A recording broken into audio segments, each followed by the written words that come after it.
buenas noches, amigos. Muchas gracias. Buenas noches.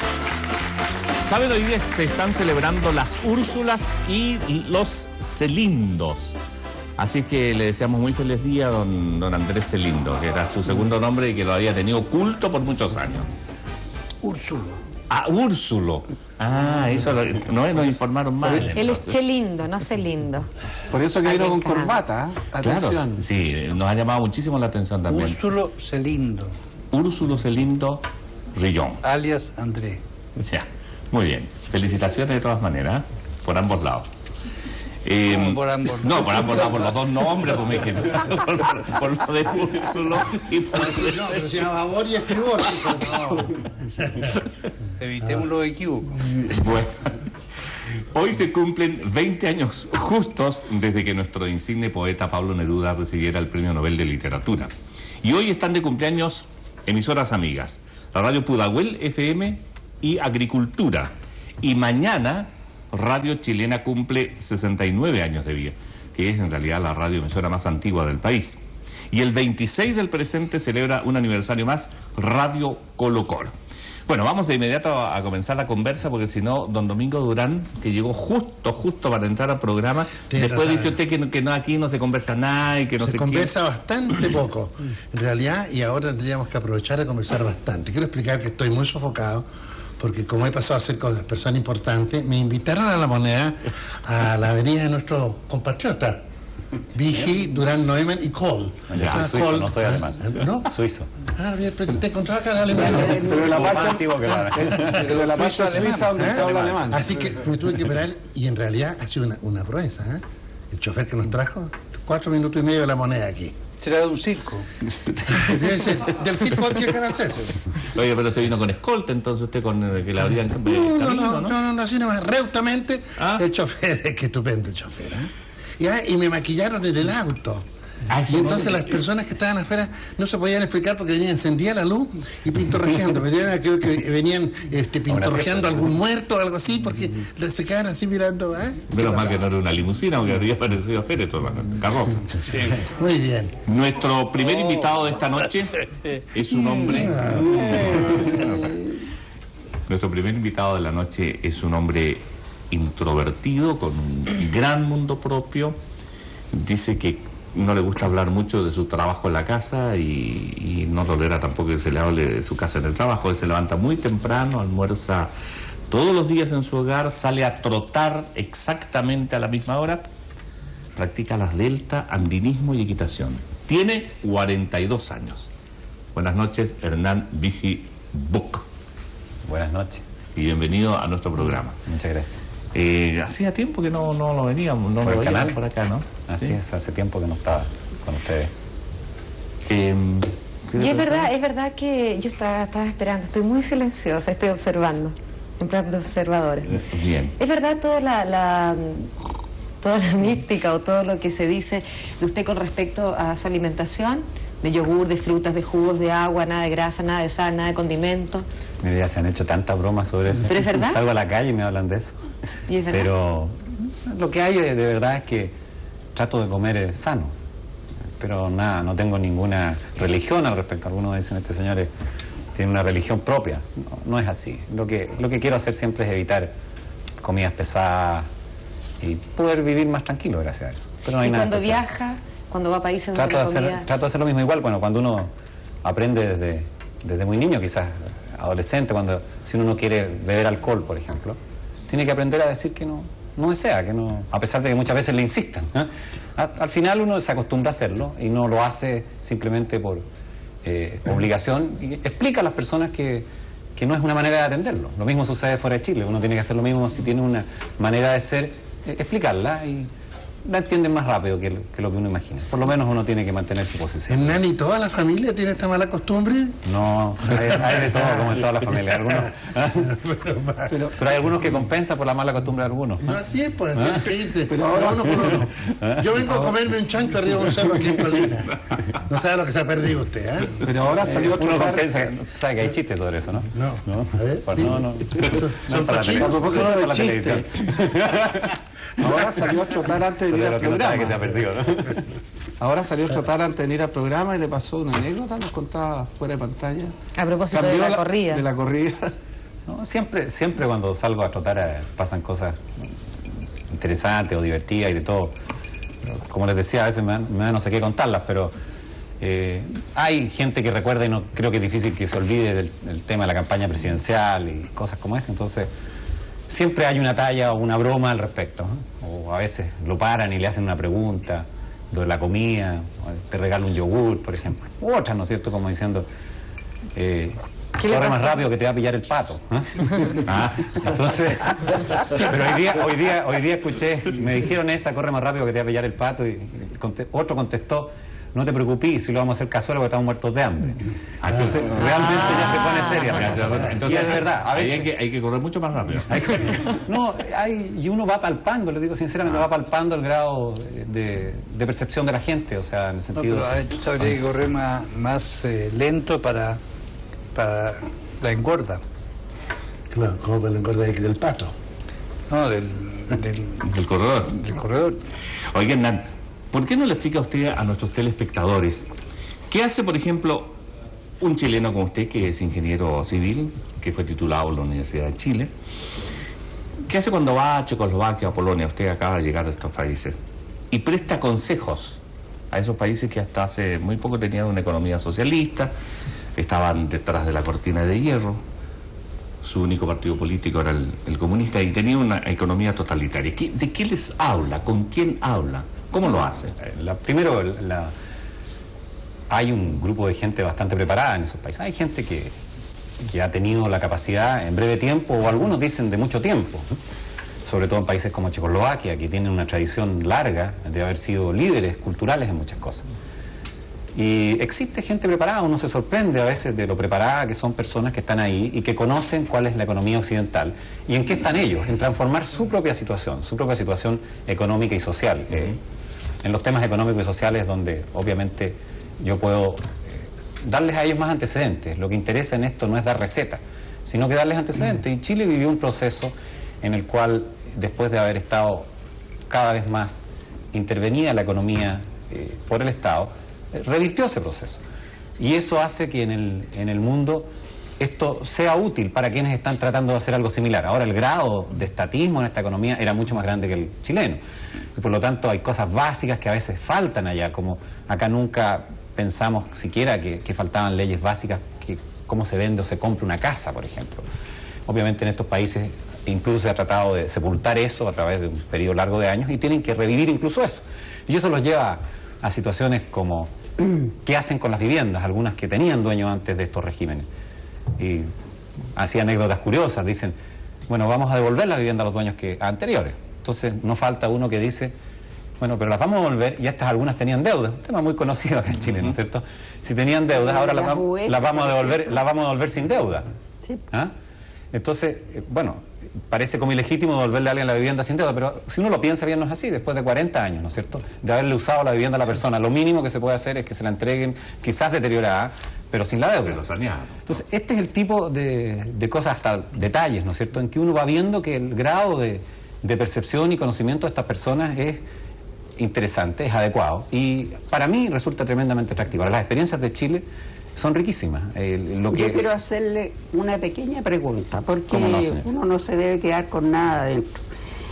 Usted ha ido a esto que era un campo desconocido, pero supongo yo que usted ha tenido cuidado con respecto a lo que ha sido la previsión que existen o existía en esos países, porque aquí usted aplicó una política en la previsión que ha sido muy discutida y a mí me gustaría que hablara un poco de eso. Mire, le voy a contar un ejemplo a propósito, usted me menciona la previsión. En Checoslovaquia, una de las tareas que hice fue el análisis del mercado financiero, el mercado capital, y la previsión es muy importante. Y había un economista ruso, estaban presentes además unos economistas rusos. Entonces estábamos comentando sobre la previsión y dijeron, mire, en Rusia nosotros hemos vivido los últimos meses, años, una gran discusión a propósito de los regímenes previsionales, una gran discusión sobre una modificación al sistema de pensiones en Rusia, a nivel político, o sea, a nivel de decisión. Y decía que la pena enorme es que después de esa gran discusión, la única decisión que fueron capaces de tomar fue subir las pensiones. Pero subieron las pensiones en forma tal que a los 2 meses la inflación que habían tenido por los problemas económicos que está teniendo Rusia hoy día, se había comido con creces el alza de pensiones que se había hecho. Y este hombre reflexionaba y decía, qué pena, o sea, hasta qué punto nuestros regímenes no han previsto qué puede suceder ante situaciones como esta, o sea, desequilibrios macroeconómicos que generan inflación. Y decía, qué pena para un ruso de 65 años, que creyó, porque vivió toda su vida, ¿no es cierto?, la ha vivido en el sistema comunista, que creyó que estaba construyendo el país que iba a ser ejemplo para el mundo, que ve como resultado esta situación, que está pensionado y que su pensión se ve fuertemente erosionada por lo que hoy día están viviendo. Pero es que eso era en Rusia. Lamentablemente se nos va a ir el tiempo. Otra economía. Se nos va a ir el tiempo. No, yo le diría que esto es un mensaje. Es un mensaje. Perdón, Domingo, yo lo que quería plantear es que acá hay un mensaje, y el mensaje es: lo que aparece obvio no siempre es obvio. Claro. Y que uno tiene que ser realmente mucho más integral al enfrentar los problemas. Es fácil pensar que uno resuelve los problemas y es difícil realmente resolverlos. Yo creo que el no alcanza antes que se nos vaya el tiempo. Yo creo que es una verdadera mala suerte que siempre que se está con Vigi se habla de las carreras, de lo que come y de lo porfiado que es para peinarse o de cosas semejantes. ¿Cómo que porfiado? Pero sin embargo, yo creo que es muy importante decir que en Chile tenemos un producto de exportación desde el punto de vista realmente de lo que es el conocimiento de la ciencia económica contemporánea. Yo puedo estar en mucho desacuerdo con este hombre y no creo realmente que en este momento, Karen, podamos entrar en el detalle, porque hay una serie de cosas que a mí también me gustaría preguntarle. Pero lo bueno es que pasemos un rato entretenido, y de ese punto de vista yo quiero realmente celebrar el éxito que para Chile significa andar con un viajante mal peinado como tú, que luce realmente lo que ha llegado a ser este país dentro del concierto latinoamericano, gracias en medida importante a todo el esfuerzo que tú junto con otra gente hiciste en su oportunidad. Yo creo que esto es una capacidad de los chilenos. Los chilenos fuimos capaces de hacer un cambio que es reconocido en todas partes, en lo que fueron países de un lado o del otro lado de la cortina ayer. Y antes que se nos vaya el tiempo, como dice Domingo Durán, estamos preocupados del tiempo hoy día, Domingo. me van a permitir presentarles a nuestro siguiente invitado. Es médico nefrólogo, ex vicerrector de la Universidad de Chile, ex decano de la Facultad de Medicina y una persona muy asociada al Hospital José Joaquín Aguirre. Tiene 61 años, actualmente es el más seguro presidente de la Corfuch, Corporación de Fútbol de la Universidad de Chile. Está con nosotros el doctor René Orozco. Buenas noches, doctor. Buenas noches. Quisiera ser quizás no he sido decano de la Facultad de Medicina, fui vicerrector, pero decano no sé. Fui candidato después precandidato a rector, pero no salí. Tomaremos nota. Falta imaginación de los profesores. Doctor, de nuevo. Entonces, no, sí, que tiene un currículum impresionante. Entonces, bueno, doctor, bienvenido a nuestro programa. Queremos conversar con usted, queremos conversar con Hernán Vigi, pero también queremos conversar con usted del tema del fútbol. Y antes de entrar al fútbol, su otra especialidad, que son los riñones, no los rillones, como dijo alguien por ahí. Los riñones, don Andrés. Yo siempre aplaudo el ingenio. Es famoso, ¿ah? Sí. Es bueno, ¿ah? Es bueno. Usted, doctor, es una voz muy autorizada en Chile frente al tema de los trasplantes y la donación de órganos. Hace unos días se realizó un operativo espectacular para hacer un trasplante en Concepción, tengo entendido, a una... En Talcahuano, sí. A una muchacha de 19 años. Sí. Y llevaron entonces el riñón desde Santiago. La octava región, tengo entendido que es la tercera más poblada del país. Dígame una cosa, doctor, ¿no había donante allá? Yo pienso, ¿hay conciencia de lo dramático que es la falta de donantes? Yo pienso que los donantes se seleccionan de acuerdo a la histocompatibilidad, o sea, si va a ser compatible, y eso está centralizado en el Instituto Bacteriológico de Chile, salvo la Universidad Católica que ¿cómo tiene... se llama, doctor? Histocompatibilidad. Histocompatibilidad, o sea, los antígenos que hacen que los tejidos no se rechacen. Entonces, los que son más semejantes al que va a recibir con respecto al donante, bueno, se busca a esa persona en la computadora, y en este caso ese riñón llegó, casi fue nuestro, para un enfermo nuestro del hospital, pero tenía más compatibilidad con esa paciente de Talcahuano. Y se llevó entonces con cierta espectacularidad, porque nosotros pensábamos que la vía aérea era la mejor para llevarlo, y llegó felizmente en buenas condiciones, y la enferma lo ha tolerado bien hasta donde tenemos noticias. ¿Y de qué tiempo, de qué tiempo dispone para hacer esa operación? Tengo entendido que lo llevaron por tierra, cuando el avión es mucho más rápido, y entre más rápido se coloca el riñón, menos posibilidades de complicaciones operatorias tiene. Pero materialmente lo llevan en una caja de Plumavit con hielo. No, y con una solución de Colin, una solución especial en la cual es una solución que permite los nutrientes del órgano y no se seca, digamos, no se reseca, las células se mantienen vivas, y eso es muy importante. Es una solución en una caja así, puede ser, yo lo he visto, no sé o puede ser una cosa un poco más sofisticada, digamos. ¿Ha correspondido verlo en los aviones? A mí me ha correspondido ver alguna vez. ¿Y cuánto tiempo dura un riñón? ¿Cuánto tiempo vive, digamos? ¿Cuánto se puede mantener? Ojalá trasplantarlo antes de las 48 horas. El ideal para nosotros, entre más cerca está de haberse obtenido del donante, mejores resultados tenemos, porque se produce, cuando las células están demasiadas horas fuera del organismo, se produce una insuficiencia renal aguda, además del rechazo que puede ser, digamos, propio del trasplante mismo. ¿Tiene que ser del mismo sexo o da lo mismo? No, puede ser de sexo opuesto, digamos, y ahí hay ciertas estadísticas que demuestran que las mujeres son muy buenas donantes. Claro, Eva fue la primera donante, le dio a dar la manzana. Fue el primer trasplante. Pero el primer donante aprovecha que está cole en Chile. Porque dio una costilla. La costilla fue primero. Pero doctor, ¿cuántos son los órganos que se pueden donar? Porque estábamos hablando de eso, probablemente la gente no sabemos, en realidad. Precisamente ese es un tema muy importante, porque nosotros en el Hospital Joaquín Aguirre de la Universidad de Chile, nosotros estamos fomentando la capacidad de poder trasplantar varios órganos en el mismo momento que tenemos un donante, vale decir riñones, córnea, hígado, corazón, pulmones, páncreas, hueso, piel, articulaciones, en fin. Se pueden obtener numerosos órganos de un donante. ¿Pero todos muertos? O sea, ¿una persona se tiene que morir para donar? ¿O aparte de los riñones? No, en el caso de la cirugía de trasplante de riñones puede haber un donante vivo. Generalmente es un pariente, porque tiene la histocompatibilidad genética, digamos, con la persona, ya sea la madre, el padre, el hermano, hijo. Eso se acepta, pero para los otros órganos son exclusivamente donantes cadáver.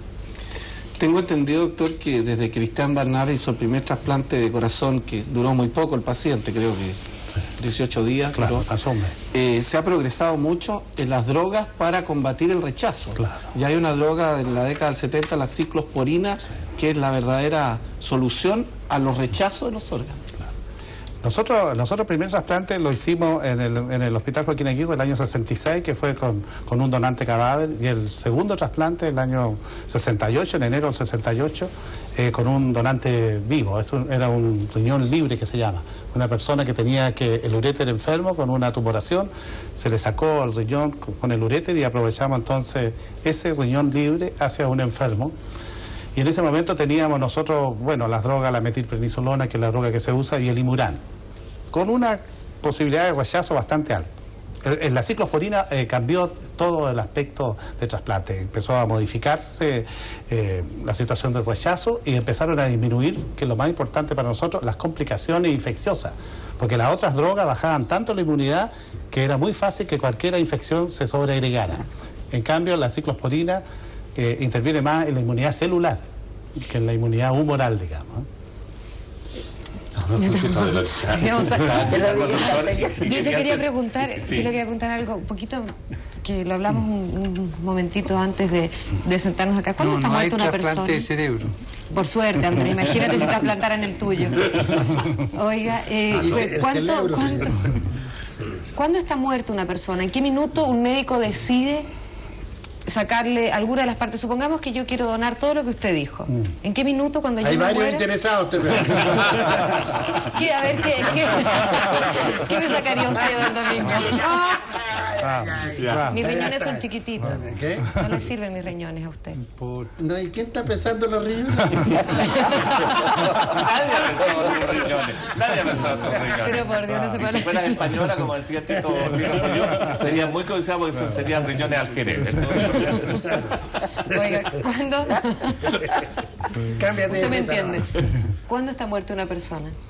cuando tiene 2 electroencefalogramas planos, sin actividad eléctrica, con 6 horas de separación. Esa es la... ¿Y sigue latiendo el corazón? No, el corazón puede seguir latiendo por medios artificiales, a través de droga, y puede seguir respirando la persona a través de una máquina que se llama un respirador. Pero la muerte cerebral, que es el concepto legal de muerte, está así establecido en todos los países del mundo y aceptado por la Iglesia, es en ese momento. O sea, 2 electroencefalogramas planos con 6 horas de intervalo entre el primero y el segundo. De ahí está muerta una persona, entendiendo que la muerte no es simultánea, que eso es lo que hay que quizás explicar, que la muerte no es simultánea para todas las células en el mismo momento. Porque hay células que tienen menor requerimiento metabólico, o sea, menos requerimiento, y esas se mueren más tarde. O sea, uno no se muere al mismo tiempo entero. De un viaje. Lo importante, yo creo, acá es la relación de la técnica con los aspectos de valores y legales de la sociedad. En la medida que antes no existían la posibilidad de hacer electroencefalograma. Entonces, de ninguna manera se podía establecer la muerte de esa forma y se establecía por otros métodos clínicos, ¿no es cierto? Entonces, ahora, en la medida que avanza la técnica, se cambian estos conceptos, que es muy importante desde el punto de vista de asegurarse que son aceptados como valores por la sociedad. Hay gente que puede no entenderlo. Doctor, hay una cosa que es importante decir en este momento, que ahora se está buscando la fórmula legal de no tener que ir a una notaría para hacer la donación de órganos, sino que basta con que en el momento de sacar cédula de identidad uno pueda decir, yo quiero donar mis órganos, o sea, hacerlo más sencillo. Pero para nosotros es un sistema que no es sencillo, va a complicar un poco la posibilidad de obtener donación. En primer lugar, no todo el mundo va a sacar de un año para otro el carnet de identidad nuevo. En segundo lugar, existe la posibilidad en el proyecto de ley que está en discusión en la Cámara de Diputados de que frente al funcionario del registro civil, una persona podría decir qué órganos quiere dar. Podría salir un complicado que quiera dar la córnea izquierda, el riñón derecho, y entonces frente a un funcionario... ¿Cuál es la proposición? Nosotros pensamos que todos los chilenos debiéramos ser donantes, respetando al que no quiera hacerlo. Y no solo donantes. Yo creo que el concepto más importante es que cuando una persona dice, ¿daré o no daré mis órganos? Si no está decidiendo eso solamente, está decidiendo si también él va a ser receptor, porque uno no sabe qué patología puede tener en la vida. A lo mejor puede tener que ser receptor y no donante. Yo quisiera que hay un punto que se ha discutido mucho en Chile, que es muy importante. O sea, para que sea operativo, y eso es lo que han planteado los profesionales, para que sea operativo el sistema de trasplante se necesita velocidad y se necesita buena información. Entonces, uno de los planteamientos es decir que todas las personas, salvo que hayan dicho que no son donantes, se pueden considerar donantes. Y el otro extremo es que solo una persona que diga específicamente que sí es donante, estando en la cabalidad de su raciocinio y conocimiento, ella puede ser usada para fines de trasplante, que genera una serie de inconvenientes porque es la ley actual, que es lo que está vigente hoy día. Pero para ir de un extremo a otro, es no solo necesario entender los problemas técnicos, sino que es ahí donde yo decía hace unos minutos que los valores de la sociedad son muy importantes, que las personas entiendan lo que están haciendo. Ir a un registro civil, como decía usted, y ante un funcionario decir voy a ser donante o no. Pero, por ejemplo, nosotros con la Carmen queremos donar la córnea izquierda, ¿no es cierto? No, yo sí, todo lo que sirva de mí yo lo puedo donar. Ese dicho popular de irse cortado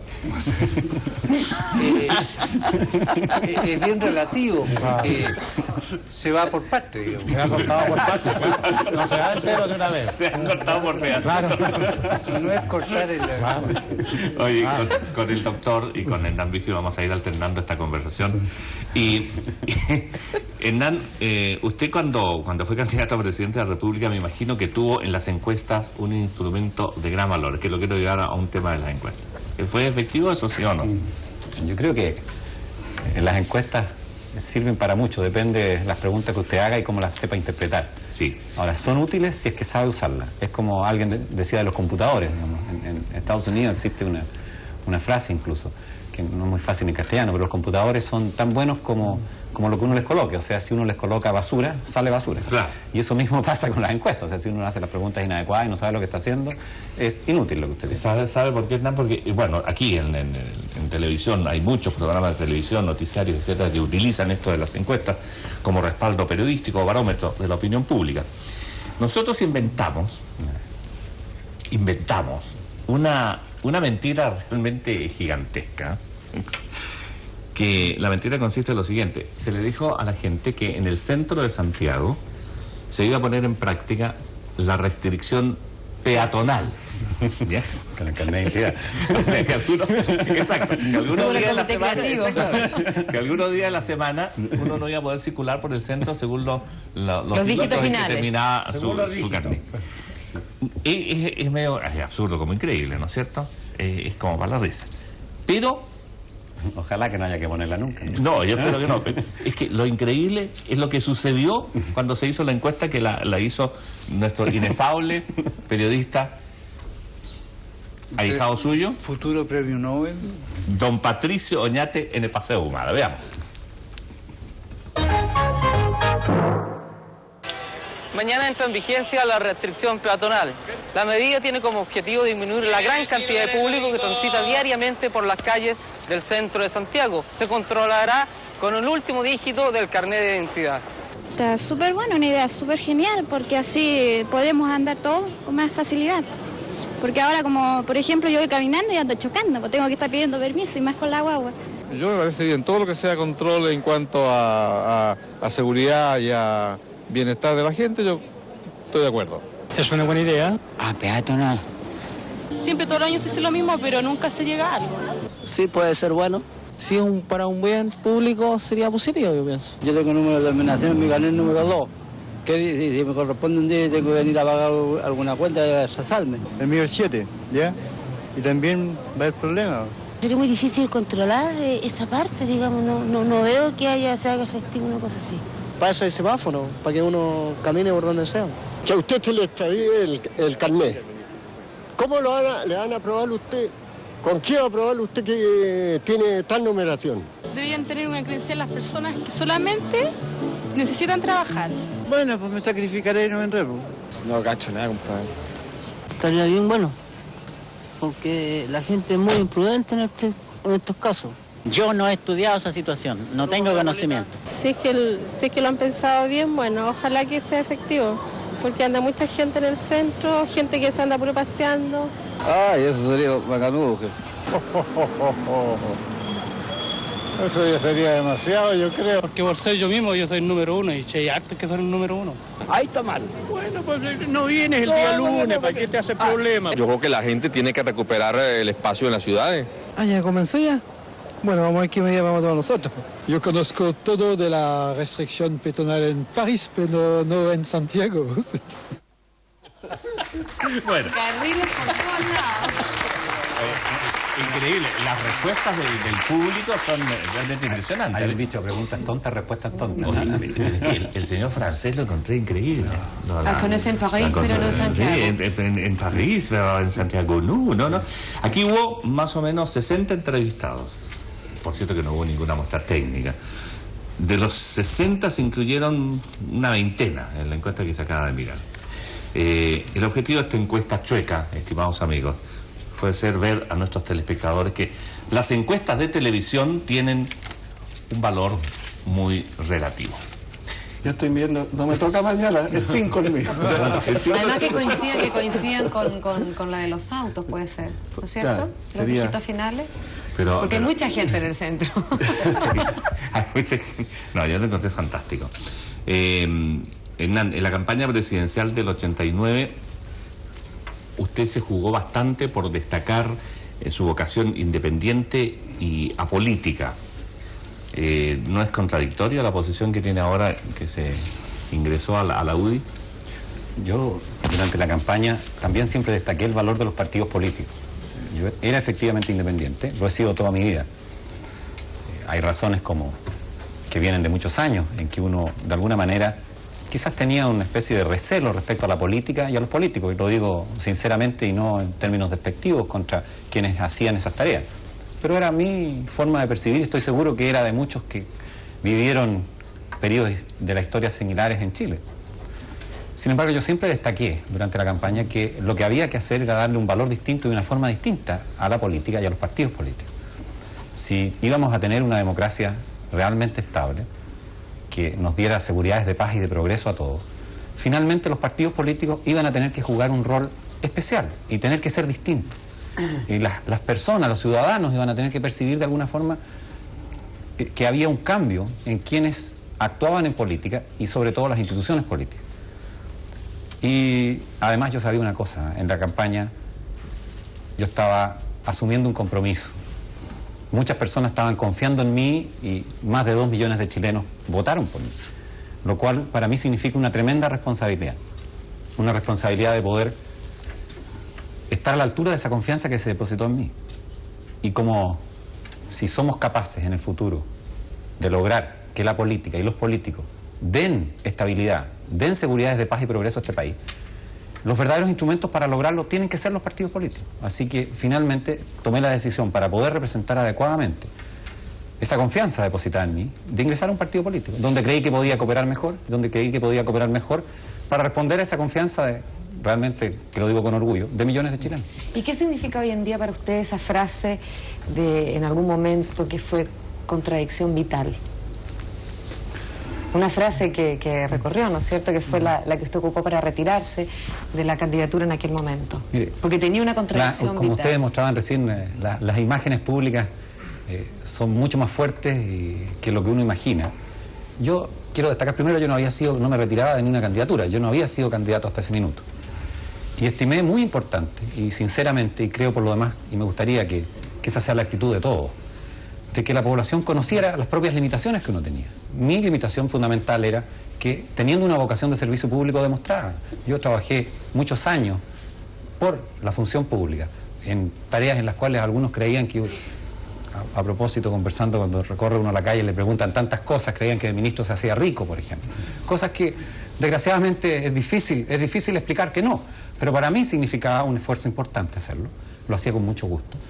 Sin embargo, para lo que no tenía ningún entrenamiento, ni ninguna vocación, si es para este tipo de presentaciones permanentes que tiene que hacer alguien que esté en la vida pública, sobre todo como candidato, para poder explicarle a la ciudadanía lo que uno piensa. Mis únicas experiencias antiguas habían sido quizás cuando muy niño, decir poesía o ser actor ahí en el colegio, ¿no es cierto? Pero era muy remoto, a los 7 años, 8 años. Ahí que le gusta recitar a Neruda. Pero realmente eso es una cosa que era muy distinta a casi la profesión, ¿no es cierto? Que se necesita de ser un comunicador. Entonces yo se lo hice conocer a la opinión pública. Le diría una cosa, que yo creo que hay muchas personas que desgraciadamente están actuando en política hoy día que tienen contradicciones mucho más profundas, que no se le han explicado a la opinión pública. Contradicciones, por ejemplo, en entender qué es lo que ha pasado en el mundo y que toda una vida propusieron una alternativa de solución a los problemas del mundo y que hoy día tienen que actuar de otra manera porque realmente el mundo se los ha demostrado y que ellos no tienen claro lo que tienen que hacer.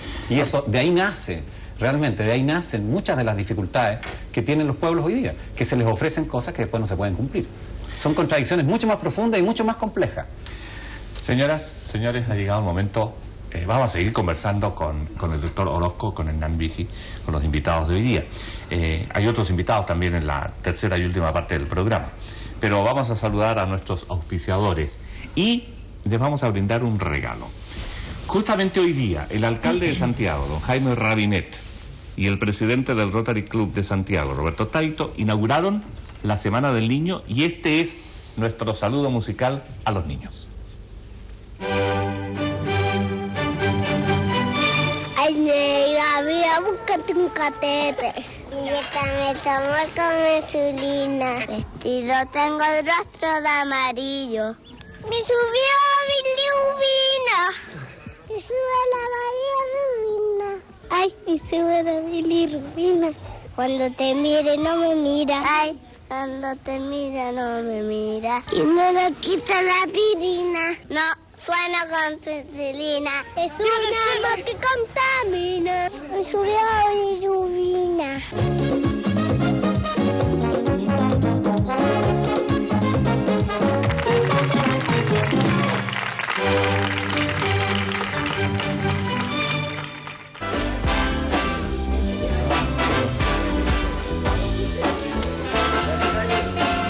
Y ya estamos de vuelta, amigos, para seguir con nuestra conversación. Lo mejor es conversar. Pilarita. Yo me quedé muy interesada con el tema que estábamos hablando con el doctor de las donaciones y todo lo que significa el desconocimiento probable que tenemos con respecto a eso.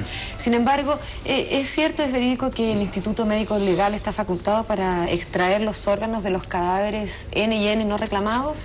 Claro, pero tiene que ser con la aprobación ¿De quién? judicial, ¿Del juez? del juez. ¿Y cómo se busca un juez? Por ejemplo, ¿cuánto tiempo? 48 horas, ¿verdad?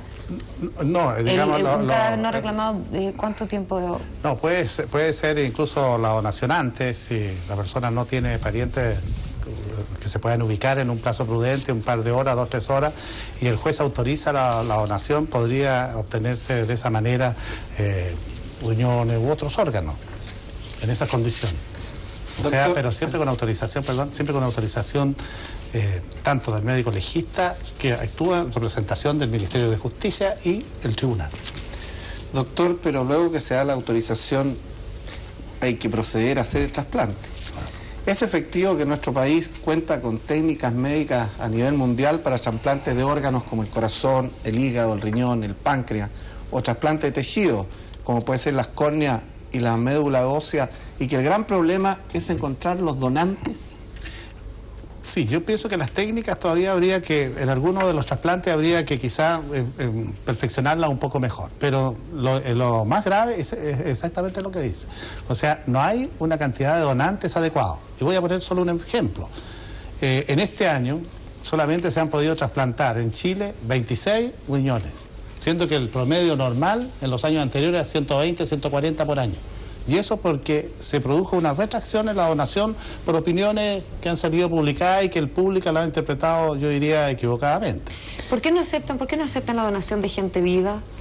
Nosotros preferimos la donación de cadáver porque las personas vivas, se pensaba que se le sacaba un riñón vivía sin problema el resto de su vida, lo que iba a vivir, digamos, con los 2 riñones. Pero eso se ha visto que no es así. Después de 10 años se han estudiado las personas que quedaron con un solo riñón y se le han producido lesiones demostradas histológicamente, lesiones en los glomérulos, o sea, en las unidades funcionales del riñón. De tal manera que esto de que el trasplante de un donante vivo es absolutamente inocuo, no es así. En cambio, pensamos que las personas que se creman o que, por último, los órganos van a quedar enterrados, destruyéndose, debieran ser los que aportaran los órganos. ¿Y quién paga todas las donaciones? Bueno, los sistemas de salud. Nosotros, por ejemplo, en el hospital nuestro no hay honorarios para trasplantes de los médicos. Entran en el sistema de previsión o en los convenios que tiene el hospital con los FONASA, con el Servicio Metropolitano Norte de Salud.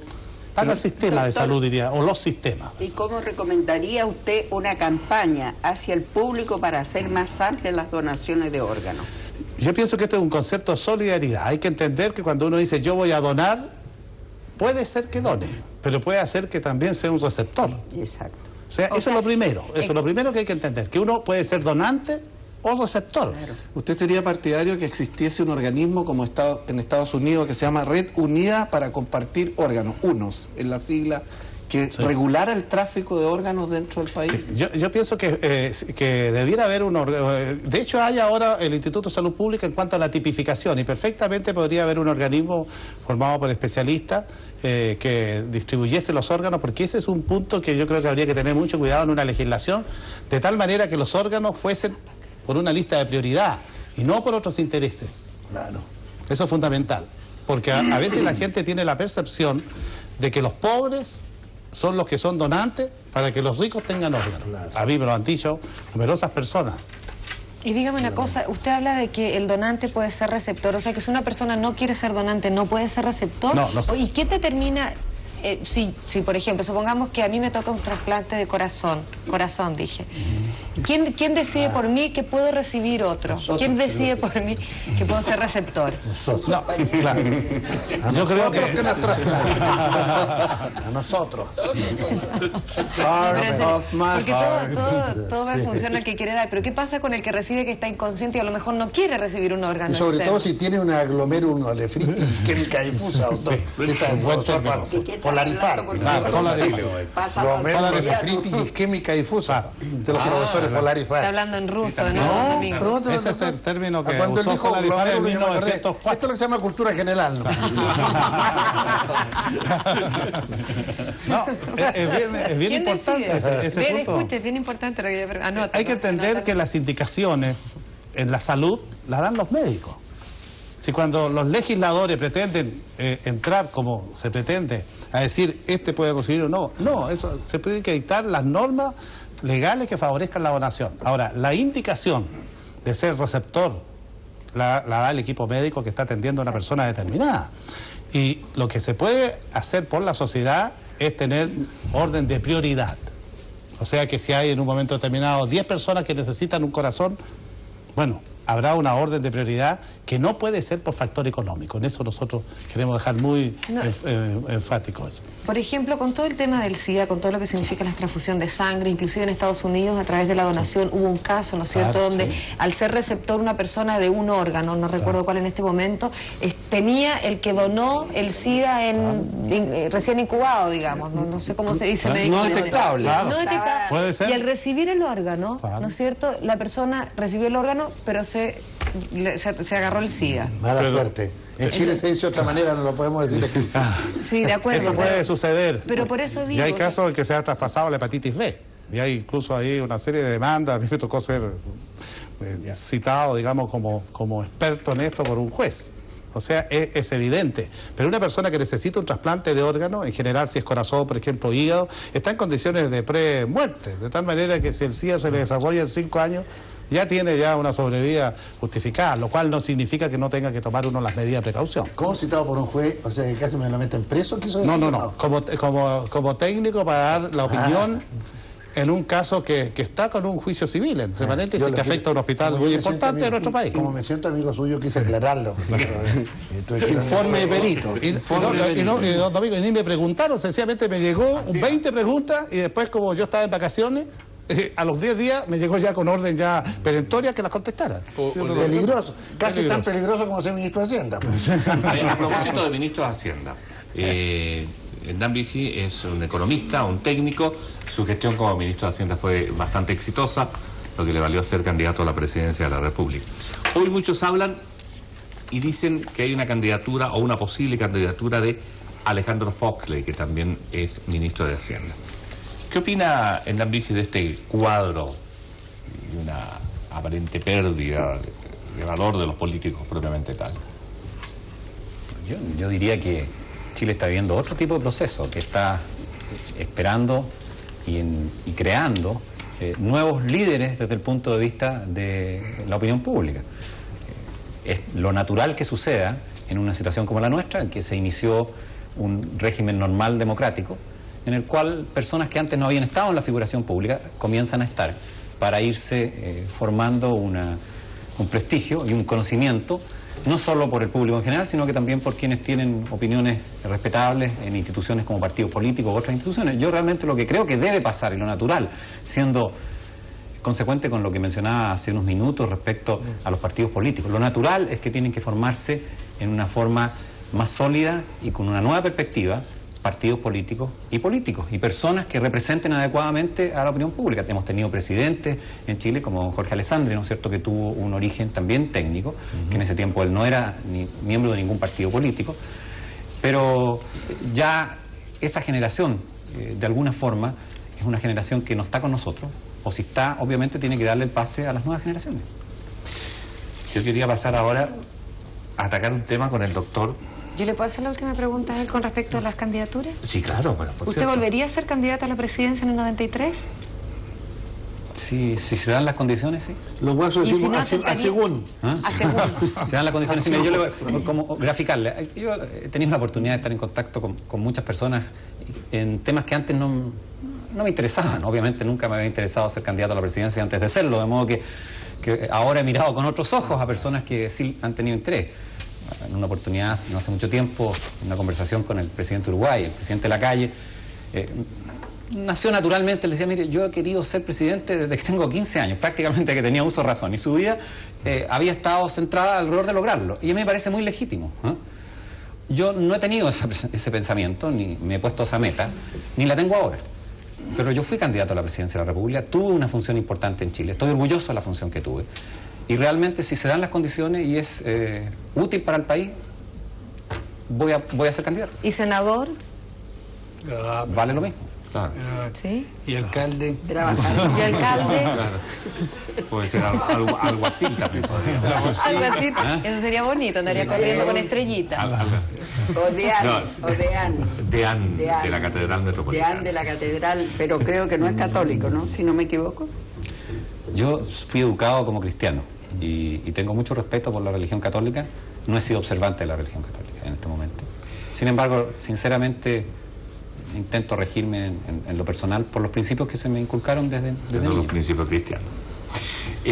Doctor, ¿por qué un médico de la trascendencia suya, de los pergaminos que usted tiene, quiere hacerse cargo de un club cuya insignia yo llevo en la cara, desastrosamente administrado pareciera, según las auditorías aparecidas y publicadas, y de pésimo rendimiento también, según la tabla de posiciones de los últimos años? Yo pienso, otro tema que queremos conversar. Yo pienso que yo mismo me lo pregunté y llegué a la conclusión por qué tenemos que estar ahí algunos académicos. Pienso que el Club de la Universidad de Chile tiene que volver a una relación mucho más íntima con la universidad. Y eso indudablemente lo representan mejor las personas que son propiamente académicos de la universidad. En segundo lugar, creo que este es un club que representa una labor de extensión de la universidad. Yo creo que la Universidad de Chile, que fue bastante reducida, ¿cierto?, desde de Arica a Osorno, quedamos reducidos a Santiago. No quiero mirar para el lado porque se puede enojar, pero en fin, algo tuvo que ver en eso. En todo caso, no es el... Soy de la Universidad de Chile, soy ingeniero civil, pero fue me aprecio un enorme... Pero la demolición de la universidad pero no se notó fue mucho, catastrófica. Sí, pero no se notó mucho...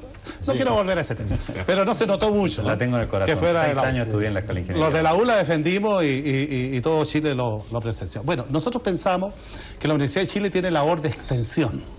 Porque la gente más popular, la gente más del pueblo, cuando dice yo quiero que mi hijo entre a la universidad, está pensando en la Universidad de Chile, porque la Universidad de Chile se identificó con los valores del pueblo chileno.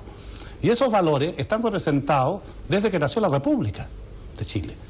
Por eso que lleva 100 y tantos años. Ahora, las labores que hace el ballet, la sinfónica, ¿es cierto?, toda la área artística, las labores que debiera hacer el canal de la Universidad de Chile, y lo digo en el Canal 13 con toda sinceridad, y que no las cumple. La labor de los valores culturales chilenos que debiera reflejar el canal de la Universidad de Chile. El hospital, que todos son testigos en Chile cómo hemos tenido que defenderlo cuando lo quisieron transformar en una clínica privada, ¿es cierto? Y no como es ahora, que está al servicio de la comunidad, de la más pobre incluso, como es la gente del Barrio Norte. Entonces, y el deporte, porque en el deporte, aunque sea una paradoja, a lo mejor que lo voy a decir, don Javier, el Club de la Universidad de Chile la Corfus va a ser un lugar de encuentro de los chilenos, donde se encuentra el profesional, el empresario, el modesto poblador, que a veces la única satisfacción que tiene es ir al estadio e ir a gritar, incluso en esa barra tan vilipendiada como son los de abajo. Los de abajo. Y esa es su satisfacción, la única que tiene. Si no tiene trabajo muchas veces, tiene problemas en su hogar, no tiene una alimentación adecuada, no tiene más otra felicidad. Nosotros le vamos a tender la mano a estas personas, porque consideramos que es una labor de la universidad de extensión. O sea que básicamente... no es una polémica, yo respeto mucho al doctor como nefrólogo y realmente, además, sinceramente, quiero mucho a la Universidad de Chile. Yo soy estudiante de la Universidad de Chile, fui mejor alumno en las carreras que estudié, entré también como mejor alumno en su oportunidad. Y las quiero muchísimo. O sea, parte de mi vida está hecha alrededor del Instituto Nacional primero y después alrededor de la Universidad de Chile. Gran instituto. Lo único que quería era transmitirle un mensaje de precaución. O sea, yo he visto amigos, incluso amigos muy cercanos, hacerse cargo de clubes, participar en clubes para apoyar a clubes, porque en esto hay una pasión, ¿no es cierto?, que es la pasión por el deporte, el fútbol. Y he visto también fracasar a mucha gente y a veces hacer caer a instituciones muy poderosas por los problemas que se producen y que los vemos cada cierto tiempo como escándalos o como dificultades en los clubes de fútbol. Y si va a tener el doctor esa misión, creo que es muy importante evitar de que esto de alguna manera, por las pasiones propias y por los problemas propios, en vez de ser un apoyo para la universidad, pueda ser un problema adicional para la universidad. Y ahí yo sé que va a primar... Su capacidad para evitarlo. Claro. Bueno, pero básicamente el doctor está hablando, entiendo yo, de una misión bastante social, bastante amplia, no solamente el fútbol. Sin embargo, cuando uno asocia Universidad de Chile, universidad y estudiantes, como el caso suyo, lo que inmediatamente se me viene es el tema del fútbol y de los de abajo, como se llama. ¿Qué piensa usted con respecto a eso? ¿Cómo cree que se puede sanear algo que viene desde hace un tiempo y cada vez se ha ido acentuando, a pesar de que siempre ha habido todo tipo de manifestaciones del gobierno, de los deportistas, de la gente, de que no, y ocurre? Lo primero que hay que decir, sí, es que es muy loable que un catedrático y de este nivel resuelva hacerse cargo justamente de un problema, de los muchos problemas que tiene el club de la Universidad de Chile. Que yo, a corazón abierto, lo felicito por la aventura en que usted entra. Respecto al control de los de abajo, él nos va a contar. Pero sabe, doctor, ya que se está hablando de los de abajo, que se relaciona muchísimo, la gente lo relaciona con la violencia en los estadios en Europa y qué sé yo. Ya en Chile han muerto 2 personas, ¿no? Un hincha de la Unión Española, que fue en las afueras del estadio de Colo-Colo, en la calle. Y un hincha de Magallanes en Colchagua. No había ninguno de los de abajo ahí por si acaso. No, estoy asociando la cosa de los de abajo con la violencia en general en los estadios. Es que siempre la violencia se ha querido equiparar con la Universidad de Chile. Yo voy a decir que es lo que hay un prejuicio. Incluso a una persona que murió, y yo no sé por qué el periodismo de repente se quedó callado, porque a lo mejor era el Colo-Colo, en fin, qué sé yo. Yo pienso, el involucrado, yo pienso que la gente de la Universidad de Chile, los de abajo, es una muestra de lo que es la juventud chilena en este momento. Si no su señora era Colo-Colo, ¿no es cierto? Sí, y uno de sus hijos también. Sí, yo creo que desgraciadamente a veces en la familia salen también algunas personas que son, pero en un sistema democrático están se aceptan. Equilibrados. O sea que son de los de abajo y la garra blanca. Estamos 3-2 porque tengo tienen todo, Oiga, doctor. Pero quiero explicar una cosa. Estos son chilenos. Lo primero, porque a mí amigos me han dicho, ¿cómo te vas a meter en eso? Son chilenos, no son astronautas, ¿cierto? Y hay que hacer algo con ellos. ¿Qué se ha hecho hasta la fecha? No se ha hecho nada. Han sido rechazados por el mismo club de la Universidad de Chile. Igual, aunque los rechacen, hay que pagar de todas maneras todo lo que hacen, a pesar que de ahí no hay socios. No hay prácticamente ningún socio. Incluso hay socios de otros clubes que aprovechan de hacerse socios de otros clubes y van a gritar con la U, porque pagan menos, el valor de la entrada para los socios disminuye. En segundo lugar, esto es una muestra de la juventud y la mayor parte tienen entre 15 y 22 años. Yo me junté con ellos en el partido, el viernes antes del partido con Colo-Colo. Y resulta con 20 o 30 de ellos. Nunca han tenido opción de pertenecer al club. Nunca han sabido las responsabilidades que significa pertenecer a una institución. Nadie les ha explicado, ni le han dado esa oportunidad siquiera. En sus hogares, ¿para qué vamos a decir? Porque se podrían malinterpretar mis palabras. Pero la verdad, pues, que si uno ve, muchos de ellos pertenecen a las capas más populares, que tienen menos posibilidades de trabajo, que están muy sometidos a vicios como la drogadicción, el alcohol. Viven en un mundo que es distinto al que se vive de la Plaza de Aquelarre para acá. ¿Por qué se identifican con la universidad? Le hemos preguntado, yo le pregunté eso mismo. ¿Por qué les gusta la Universidad de Chile? Y yo llegué a una conclusión, ¿sabe por qué les gusta la Universidad de Chile? ¿Por qué? Porque ellos jamás pudieron llegar a la universidad y algo de eso quieren tener. Por eso que la Universidad de Chile se identifica con el pueblo chileno. Eso es una cosa muy importante. Y esa no la tienen otras universidades o instituciones, o grupos de colonia o club. La Universidad de Chile es la universidad en la cual el pueblo chileno, y si no, que lo digan en tiempos de Federici. En tiempos de Federici, ¿quién defendió la Universidad de Chile fuera de nosotros? La defendió el pueblo chileno. Eso es una evidencia.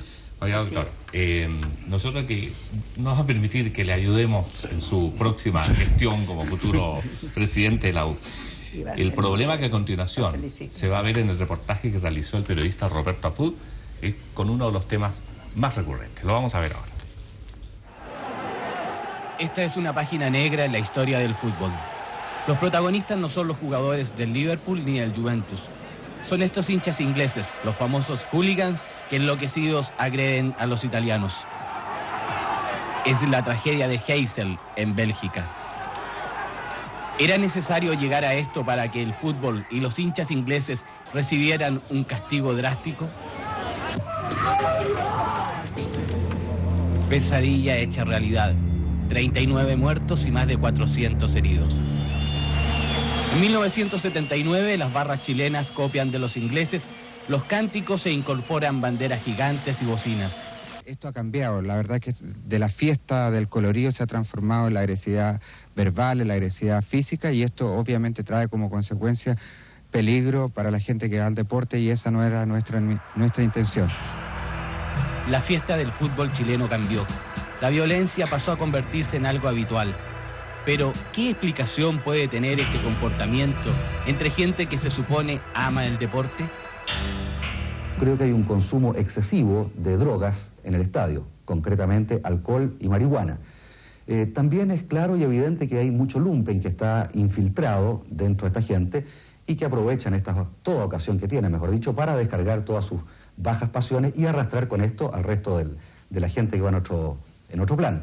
Y finalmente me parece a mí ver también en esto una connotación política bastante seria, porque si uno ve los rayados de muro, los rayados de micro y la forma en que se comportan, lo que dicen y cómo lo expresan, pienso que son personas que están siendo instrumentalizadas para, de una forma u otra, revertir el proceso político que se está viviendo, en el fondo atentar contra la democracia.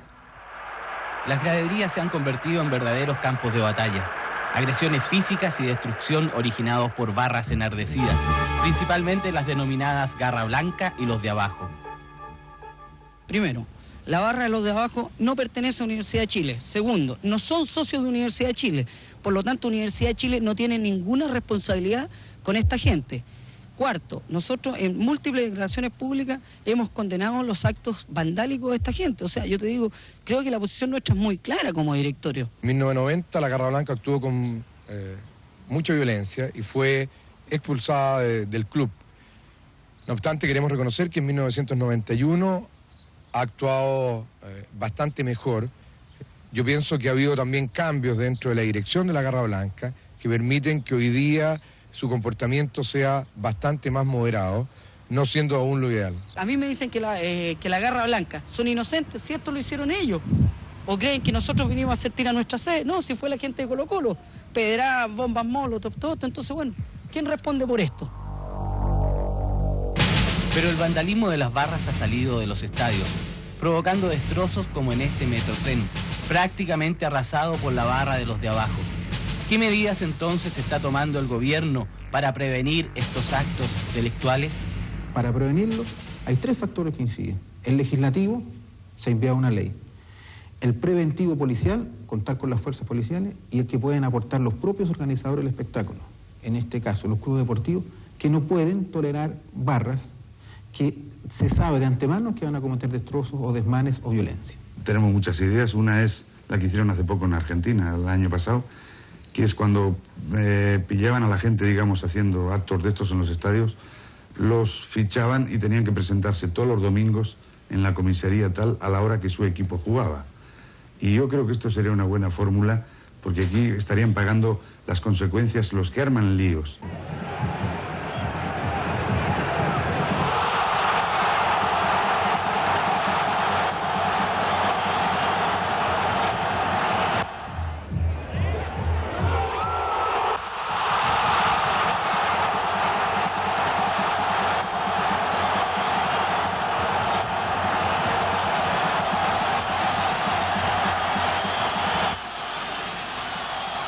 La gente los cataloga de violentos a ustedes.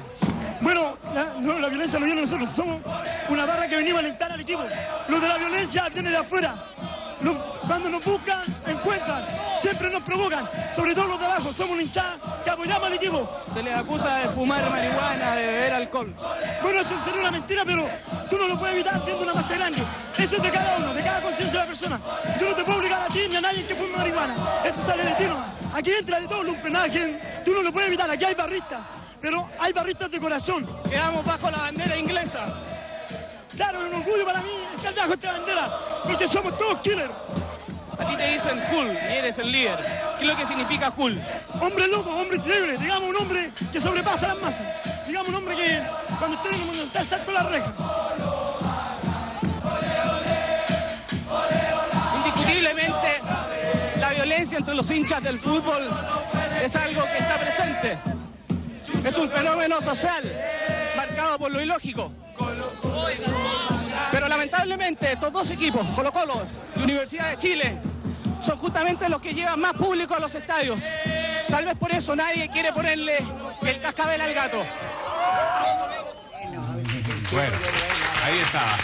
Un reportaje de Roberto Apur, sobreviviente de esta misión periodística. Oye, pero también, fíjate que yo creo que nosotros aquí también tenemos un hombre cool, así que sobrepasa las masas, o sea que trasciende. Che lindo estos días. Tito. La verdad es que el doctor Orozco se ha referido al ballet de la Universidad de Chile. Hay un equipo de fútbol realmente que ha hecho historia en el fútbol chileno, que es el Ballet Azul, ¿cierto? Y tuve oportunidad de enfrentarlo, tuve oportunidad de hacerme amigo de muchos jugadores de la U. Y ese ballet lo formó un presidente que era doctor también. el doctor Sierra. Le deseo mucha suerte en la empresa que está cometiendo, pero los que vamos permanentemente a los estadios de varios años a esta parte, tenemos conciencia de que aquí ha habido una mala copia de otras hinchadas. Y lamentablemente directivos de algunos clubes, entre ellos de Universidad de Chile, incluso importaron estas barras de Argentina, que está al lado, y de Inglaterra, ¿cierto?, que está bastante más lejos. Y por allí incluso algún directivo se permitió decir que si la gente no quería escuchar garabatos, que no fuera al estadio. Entonces no tan solo hay una agresión física, sino que hay una agresión verbal. Y ya los niños ni las mujeres pueden ir con tranquilidad al fútbol como iban permanentemente en Chile. Jamás. Y otra cosa, lamentablemente, aunque se diga que no pertenecen al club A, B o C, hay una identificación, o con las banderas, o con los gritos, o con los cantos. Yo tengo la letra de los cantos que usa una de las barras.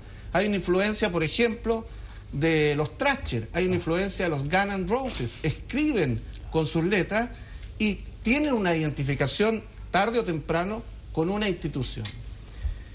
¿Cuál cree usted, doctor, que puede ser la solución para este problema? Si el tratar de atraerlo como usted quiere o como piensa mucha gente, entre las cuales me incluyo, que hay que proceder como los europeos, que a los ingleses lisa y llanamente los excluyeron de los espectáculos futbolísticos durante 5 años para que tuvieran un comportamiento acorde con el que debe ser en un espectáculo público como el fútbol. Yo pienso que esto hay que entenderlo como un fenómeno social. Y hay que entender que esto no solo sucede en el fútbol, sucede en las... basta recordar cuando vino el Papa, sucede en las confrontaciones políticas, sucede en las poblaciones, y nosotros tenemos que absorber ese hecho, que no nos gusta, pero lo tenemos que absorber, porque si no, tendríamos que llegar a como algunas personas de manera simple proponen, encerremos a todos los que se portan mal. Vamos a tener entonces dos países, uno los encerrados y otro los que están afuera. Yo creo que hay que ir a ver, y eso es lo científico, por eso que la Universidad de Chile, a través de sus académicos, de su directorio nuevo que va a ser elegido, espero yo, este otro mes, tiene una posición técnica al respecto. Nosotros vamos a hacer un análisis sociológico, psicológico, tengo ya especialistas en salud mental. Nosotros vamos a rescatar a todos los que sean rescatables de este grupo. ¿Por qué? Porque con eso le vamos a demostrar al país de que si nosotros no confiamos que esos jóvenes son rescatables, en esta sociedad chilena vamos a tener que andar como John Wayne, con una pistola al cinto. Yo creo que aquí no se han tomado las medidas. Yo siento diferir de lo que expresó el abogado del Ministerio del Interior. Las 3 medidas no van al fondo del problema. El fondo del problema es que hay que ver por qué estos jóvenes están insatisfechos con su condición de ser humano. Todo el mundo hace campañas de ecología, se cuida el ambiente, pero si lo más importante que tiene este mundo son los seres humanos. Doctor, y nadie se preocupa de ellos. Doctor, el problema de la violencia, sin embargo, es un fenómeno que no puede muchas veces resolverse solo con un prisma, ¿no? Creo que las sociedades en la práctica tuvieron que cambiar esa posición. Incluso más allá que el fútbol, en estos mismos países, en los países europeos, vivieron problemas de violencia, vivieron problemas de terrorismo muy fuertes décadas atrás. Y no se podía, y no se demostró que no podía resolverse el problema solamente a través de decir a estas personas merecen una reeducación, es culpa de los demás que actúen así, son otras insatisfacciones que tienen. El problema de la violencia y de la agresión en el ser humano es algo que todavía no conocemos bien y que requiere también una dosis importante de castigo, requiere una dosis importante de existencia, requiere una dosis importante de preocupación porque efectivamente sean protegidas las personas que quieren vivir libremente. Y les digo, yo tengo un convencimiento íntimo de que parte importante del aumento de la violencia en nuestra sociedad está relacionado al relajamiento de ese pensamiento. No estoy diciendo que todas las personas no puedan tener recuperación. Lo que estoy diciendo es que si uno piensa que alguien que actúa mal y ejerce violencia en la forma que vimos recién en la televisión, y eso lo estamos viendo en un partido de fútbol, y le aseguro que lo ven en otros niveles, poblaciones de Chile, en otra forma. Esas personas no solo están actuando porque tienen una historia o tienen una condición social que los empuja a eso, porque si no, cualquiera persona que tuviera problemas actuaría así, y eso no es correcto. No, pero ese grupo es el mejor caldo cultivo. Yo quisiera reconocerle una cosa, que hay una especie de complicidad en el ambiente deportivo.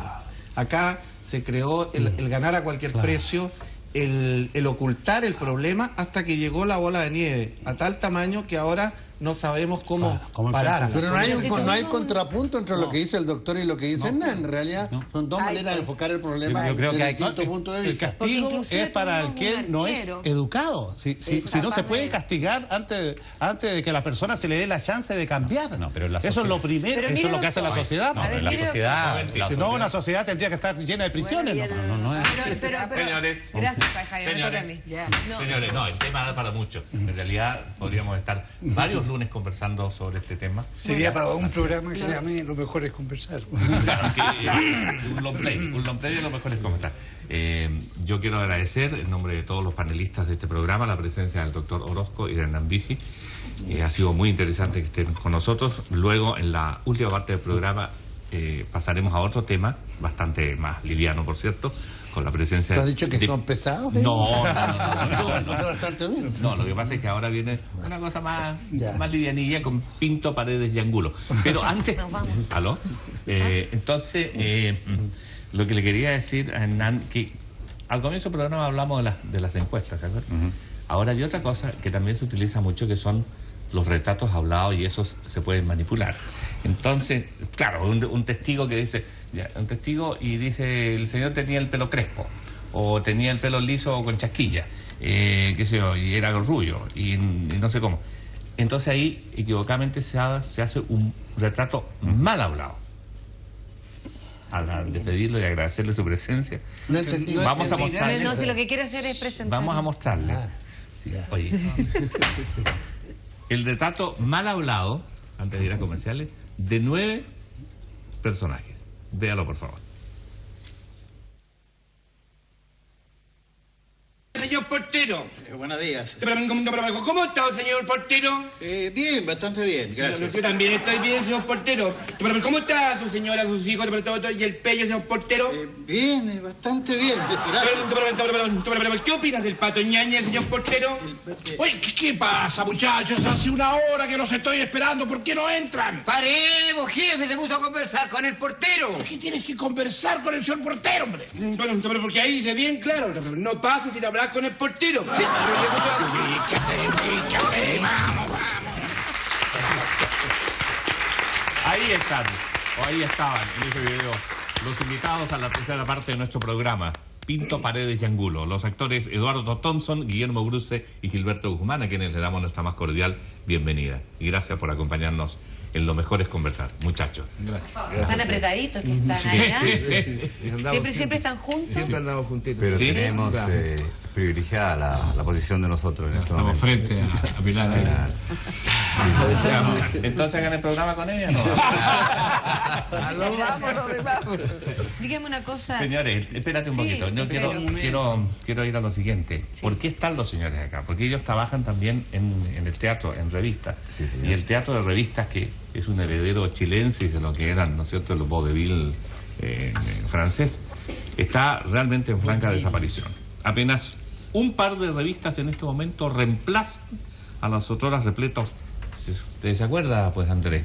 El picaresque, ¿te acuerdas? El picaresque, el burlesque. Tú te pasabas del picaresque al burlesque. No sé de qué me estaba el humoresque. El bim bam boom. ¿Sí? Ahí donde está el Teatro Ópera. Vamos a, rápidamente, abuelo de pájaro, mostrarles qué pasa con el vaudeville santiaguino.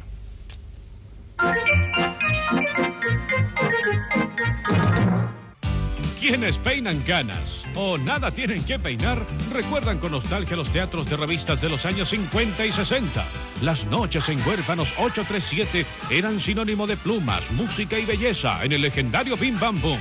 Nadie imaginaba entonces que un día sus butacas estarían vacías y sus camerinos silenciosos, ni menos que en su lugar, donde brillaron tantas estrellas, se levantaría hoy un enorme edificio. El humoresque no corrió mejor suerte. Actualmente es un templo evangélico, donde antes hubo campeonatos de striptease y risas, hoy solo se escuchan prédicas. El picaresque fue el último teatro de revistas en morir, para ser demolido y convertirse en una exclusiva discoteca. ¿Qué pasó con las revistas de antaño?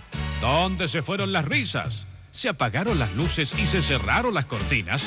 Sin embargo, algunas compañías mantienen la bandera de las revistas en alto, como Pinto, Paredes y Angulo, que siguen dándole duro.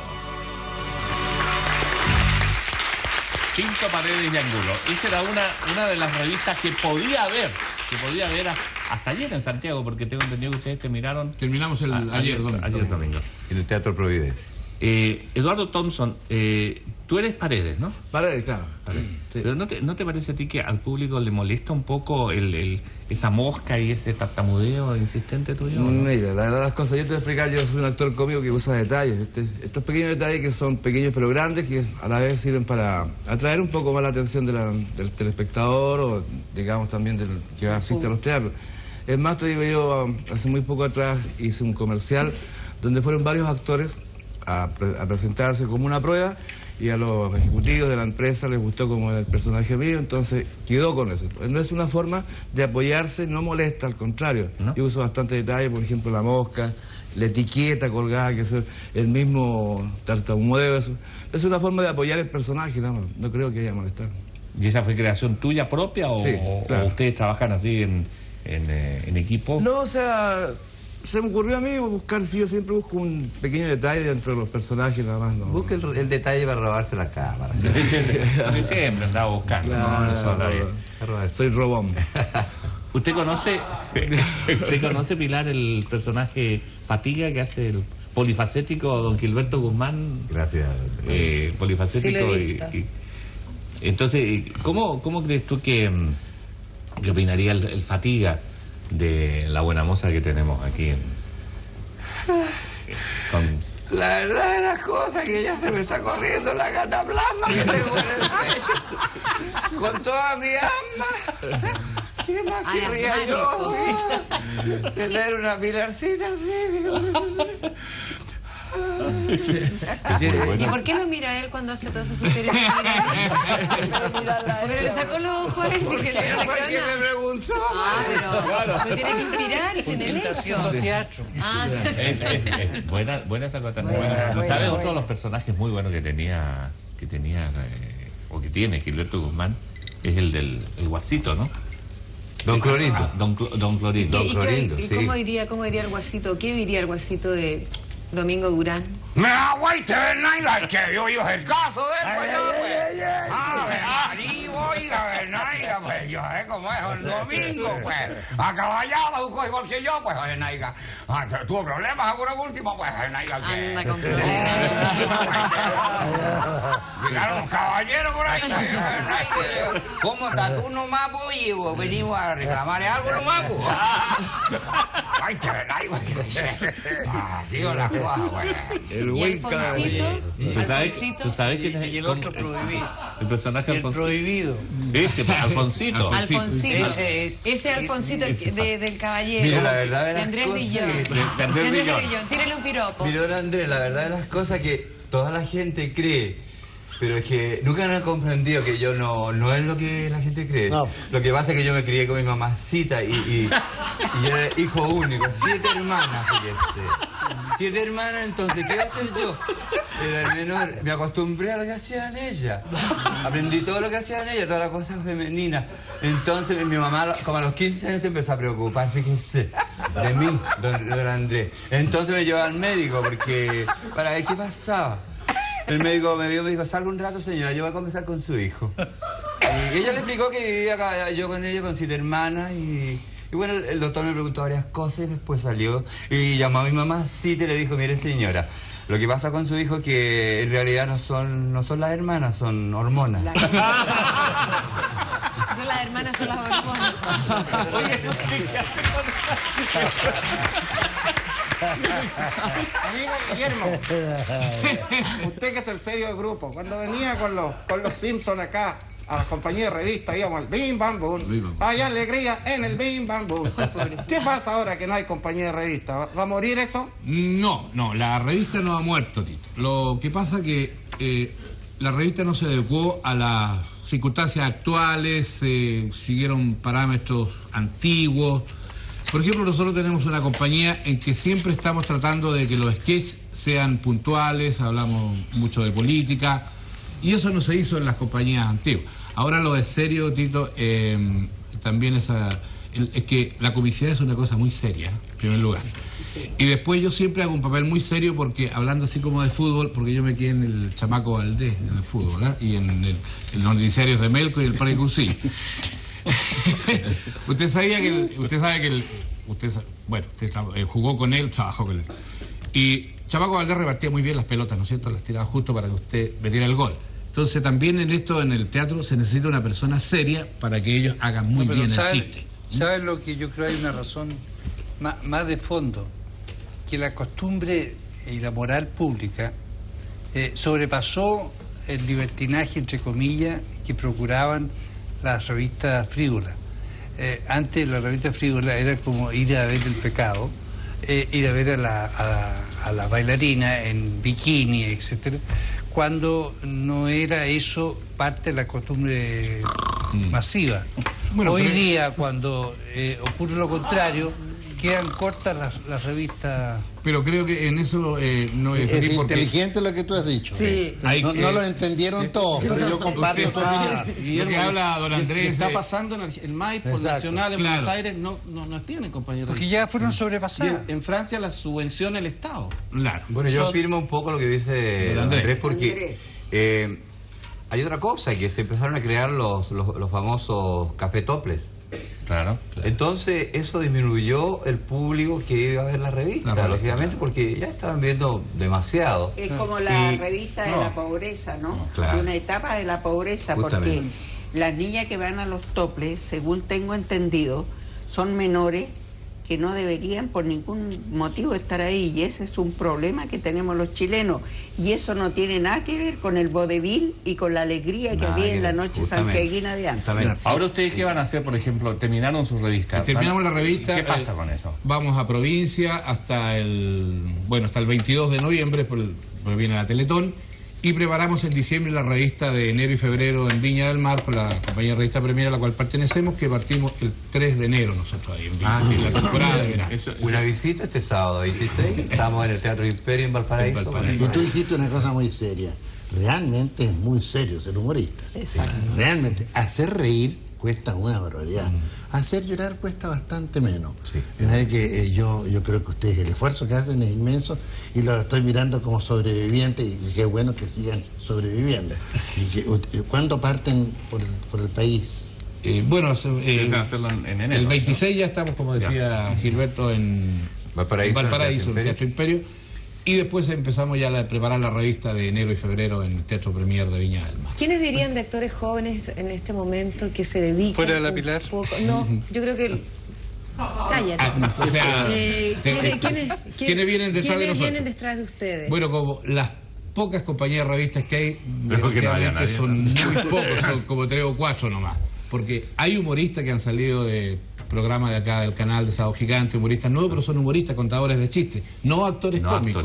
Esa es la gran diferencia. Pero, por ejemplo, una persona que hace dentro de lo que significan espectáculos nocturnos, yo no sé si está más relacionado con un café concierto, quizás más con una revista, es Cristian García Huidobro. Constantemente él trabaja con bailarinas, hace un espectáculo, está renovado. ¿Dónde va él? Es decir, él sí hace una especie de revista, digamos, le faltarían las vedettes, digamos, nada más, pero Cristian hace una especie de revista uno de los que podría seguir donde también se dicen varias cosas bien fuertes de don Andrés, pero yo lo fui a ver.